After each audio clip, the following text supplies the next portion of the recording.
안녕하십니까, 닥터사이언스의 우승주입니다. 자, 지난 시간에 했던 내용은 바로 중화적정에 대한 내용이었는데요. 일단 중화적정을 하기 전 단원인 마지막 부분에서 수소이온 농도 지수, 바로 pH라고 하는 거에 대해서 먼저 간단하게 설명을 드렸죠. pH는 바로 그 용액이 들어있는 H+ 혹은 H3O+ 이 친구의 농도에 대한 건데, 이 친구의 값이 보통 10의 마이너스 1승에서 10의 마이너스 14승 정도로 되게 작기 때문에 이 수를 그대로 쓰면 힘드니까 여기 위에 있는 요 지수값을 쓰자라는 거죠. 그래서 이거를 밑으로 내리기 위해서 우리는 로그 함수를 사용을 할 수 있고요. 저기에 마이너스 로그를 한번 씌워 보시면, 예를 들어 뭐 10의 마이너스 8승이다 그러면 로그 때문에 지수가 내려와서 마이너스와 만나서 얘가 8 이런 식으로 나오게 됩니다. 따라서 pH는 마이너스 로그 H+ 혹은 H3O+의 농도, 이렇게 정의를 한다라고 말씀을 드렸어요.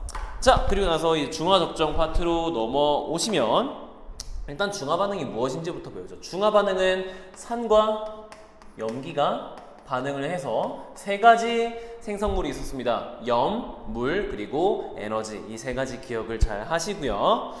자, 그리고 이온의 양에 대한 그래프도 그렸었죠. 이온 양. 어떤 거는 이렇게 바로 줄어들고, 어떤 거는 쭉 증가하고, 어떤 건 유지가 되고, 어떤 건 처음엔 0이다가 나중에 이렇게 증가하는 이 네 가지 이온들의 양이 변화하는 이 그래프 한번 스스로 그려보시고요. 이런 그래프를 해석하는 그런 문제도 있으니까요. 꼭 복습을 하시길 바랍니다.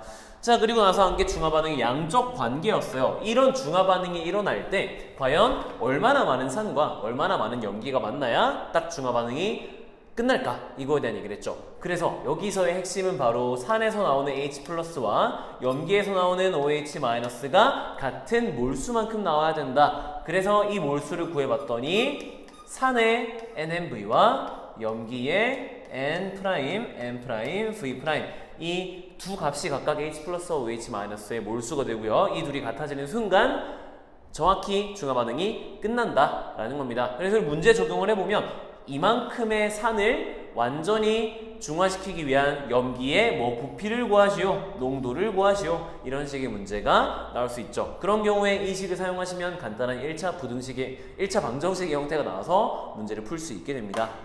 자, 그 다음 지시약의 원리에 대한 얘기를 했어요. 지시약은 일단 산성물질이고요. 약산물질입니다. 그래서 이 친구가 물에 들어가게 되면 H+와 그리고 IN- 이렇게 쪼개지게 되고요. 이때 이 산성형과 염기성형의 색깔이 다른 경우, 이 둘의 색깔이 다른 경우에 이 H+의 양에 따라 어떤 게 더 많이 존재하는지가 다르다고 했죠. 따라서 얘가 더 많이 존재하면 이거의 색깔을 나타낼 거고요. 이 친구가 많이 존재하면 이 친구의 색깔을 나타낼 겁니다. 이거에 대한 얘기 책에도 나와 있고 제가 설명도 드렸으니까 다시 한번 복습해 보시고요. 자, 그리고 나서 중화적정 파트로 넘어와요. 중화적정에 쓰이는 실험 기구들, 부피 플라스크, 비커, 피펫 이런 것들 쓰임 외운다기보다는 그냥 한번 쭉 읽어놔 주세요. 이렇게 좀 익숙해지시면 나중에 언젠가 화학 실험을 하게 되실 때 좀 더 쉽게 실험 기구들을 이용할 수 있지 않을까 싶네요. 자, 그리고 152쪽을 보시면 이 실험 과정이 쭉 나옵니다. 그러니까 실험 과정 당연히 알아두셔야 돼요. 이 과정을 기반으로 해서 중화적정이 일어나고요. 실제 실험의 적용도 이대로 진행을 할 거고 뒤에 문제도 나와 있습니다. 그러니까 문제 푸시면서 과정이 어땠는지 다시 한번 외워주시길 바라겠습니다. 자, 그리고 중화점을 이제 확인을 해야겠죠. 접종 실험을 했으면 중화반응이 언제 딱 끝났는지 그 중화점을 확인하는 방법 세 가지가 있죠. 첫 번째, 지시약을 이용하는 게 있고요. 두 번째, 중화열을 이용을 합니다. 그래서 열이 계속해서 발생하다가 중화가 끝나면 열이 더 이상 발생하지 않기 때문에 온도 그래프를 그렸을 때 피크점을 찍어주면 되겠죠. 세 번째는 바로 전기 전도도를 측정하는 거예요. 중화가 완결이 된 순간 전기 전도도가 최소값을 찍거나 혹은 최대값을 찍습니다. 즉 전기 전도도 그래프가 꺾이는 지점이 바로 중화점이다. 이렇게 생각을 하시면 되고요. 이거에 대한 내용은 이 단원 마지막 부분에, 문제 직전 개념 마지막 부분에 추가 설명으로 나와 있으니까요. 궁금한 친구들은 읽어보시고 아마 화학2나 혹은 그 이상 대학교 과정으로 가시면은 왜 그렇게 나오는지 배우게 되실 거예요. 마지막으로 한 게 바로 중화적정 곡선이었죠. 강산 강염기.